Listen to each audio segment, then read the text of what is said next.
د ملي لوبغاړي کریم صادق له کرکټ سره مینه ولې کمه شوې؟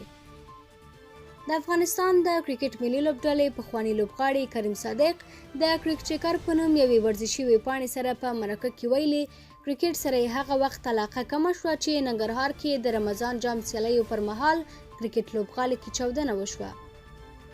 نوموړي له کرکټر ویبپاڼې سره په تازه مرکه کې ویلي هغه د ژوند تر ټولو سخته شیبه وه. صادق زیاته کړې چې له هماغه ورځې له کرکټ سره مینه او علاقه کمه شوې. نوموړي ویلي که رښتیا ووایم د ژوند تر ټولو سخته شیبه مې وه. موږ د ورځې روژه او د شپې مو کرکټ کاوه. په لوبغالي کې زما تر مخه چاودنه وشوه او ما هڅه کوله چې ټپیان تر روغتونه ورسوم. په هغه پیښه کې ما د ژوند خواږه ملګري له لاسه ورکړل.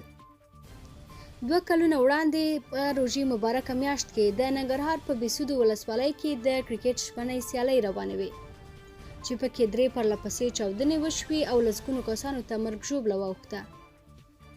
دې پیښې په نړیواله کچه د کرکټ د لوبغاړو پراخ غبرګونونه لرل. د یادونې ده چې کریم صادق هم په هماغه شپه په لوبغالي کې په لوبه بوخت و.